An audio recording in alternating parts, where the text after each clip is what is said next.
defined plan for both sites before authorizing us to proceed, or what's your pleasure on that?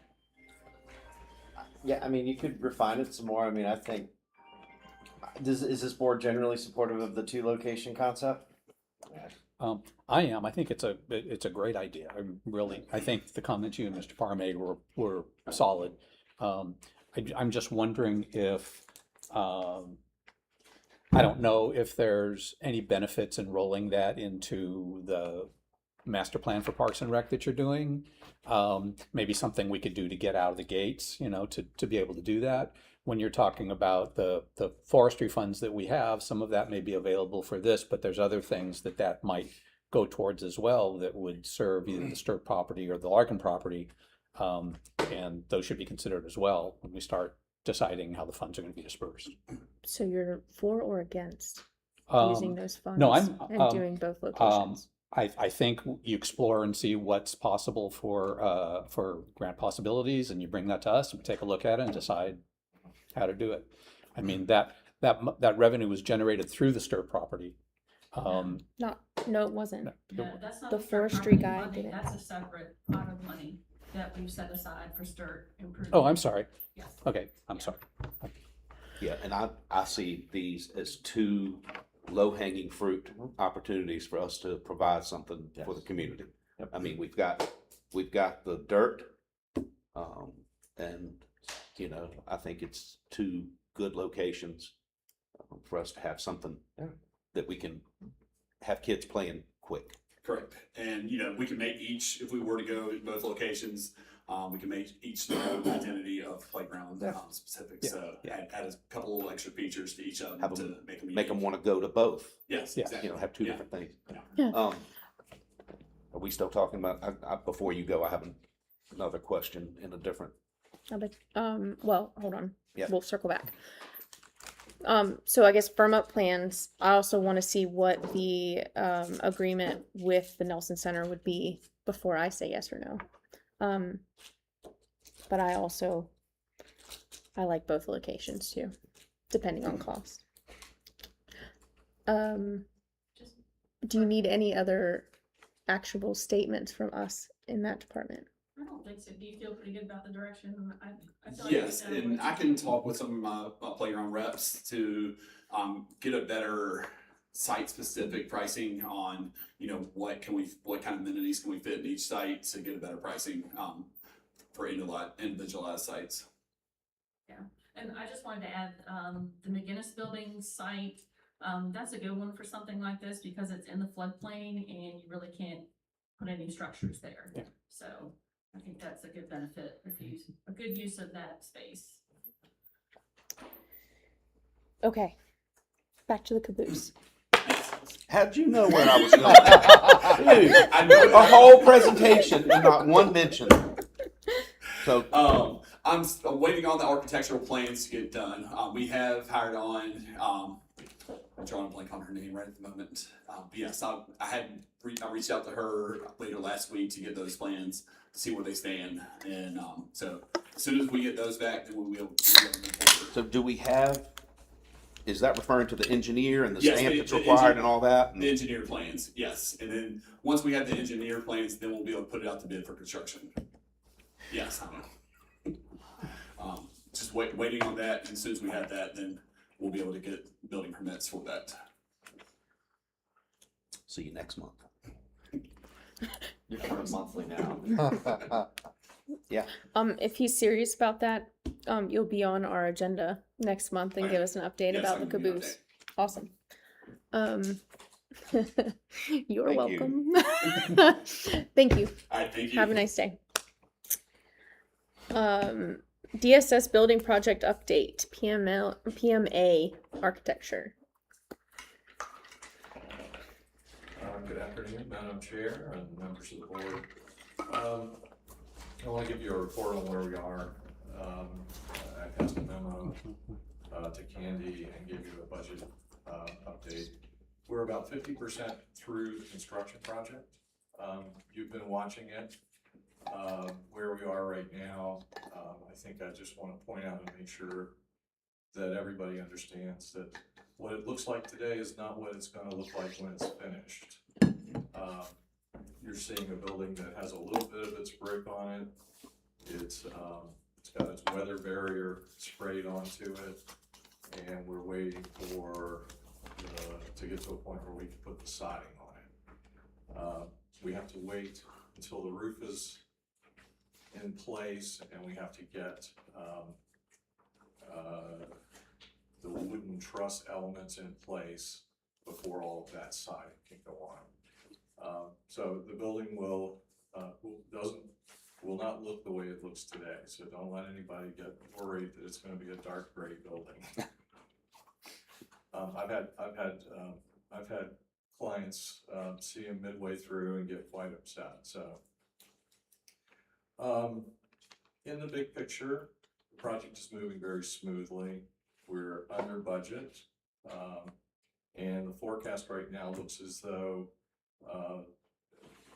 we don't anticipate really any problems. We don't see any big picture issues out there. At this point, I think we're $340,000 below the budget. We still have about $150,000 contingency built into the way that budget sheet is structured. And then the balance of what that makes us under budget at $340,000 is that the project bid less than we anticipated. So I think all of that is indicative of a good plan, well executed, strong performing contractor who knows what they're doing. And so it's a pleasure to be here to give you that kind of report. We have had some change orders, which is not untypical. About 2/3 of the change orders have been related to site utilities, getting electrical power from the overhead to the building. And we had some cost to connect to the water system. There was a lot of work done to minimize that. What was the connection fee on that? I don't have it off the top of my head, but it was less than $10,000. Right, the original connection fee was gonna be about 200,000, and we engineered around it enough to have about a $10,000, much less, fee involved. We can find that actual number for you if you'd like. So the previous use on the site was a restaurant, and it had a sprinkler system working off a 4-inch line. 4-inch line is a little small for typical sprinkler connections, but this is not a very big building. So what we ended up doing is redesigning around using the 4-inch line, and that ended up avoiding, some of the bigger scale costs. And that change, I think we had a lot of cooperation with the service authority. We had a lot of cooperation with the contractor, a lot of cooperation with the fire marshal, Jeremy Mars. It was a real team effort. I think everybody was pleased to bring that in, at a reasonable number for connection to water. Some of the other things we've made some changes to the roof sheathing. That was a minor change. We added a filtration system inside the building for domestic water. There was a water main break, which kind of flooded out the site and created some damage. That's part of the additional work. So those are the highlights of where we are financially. I think the other thing that we were concerned about in this project that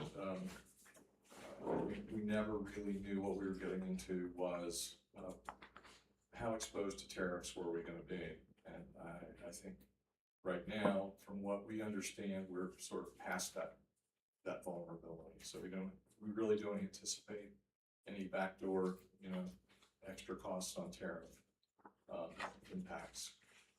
So that's another good piece of the picture. We did review the construction schedule with the contractor today. Previously, we were projecting this project to be finished in February. Right now, it looks like it's gonna be the end of March. And they would like an adjustment of their contract to that completion date without any additional cost associated with it. So they just want, they want us to move the construction date to, where they're forecasting right now, and I don't see a problem with that. The furniture is one of the things we have to coordinate. That order hasn't been placed. They're waiting to place that order, you know, for this completion date.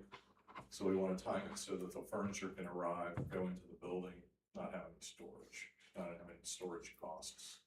So, if you're comfortable with that, we would communicate to the contractor and incorporate in the last change order, you know, a new construction delivery date of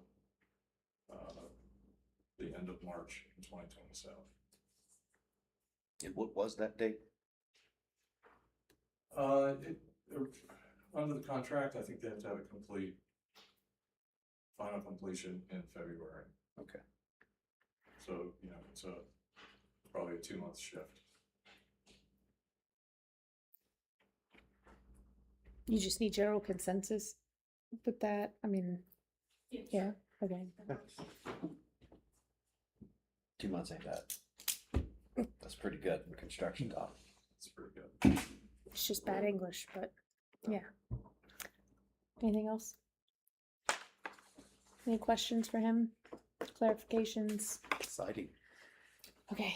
We did talk about when it might be appropriate to have a tour of the building for the board.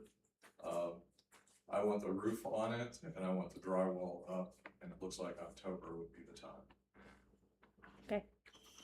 Okay. All right. Thank you. Thank you. Yeah, I guess we should. We're gonna take a 10-minute break. Circle back at 3:28.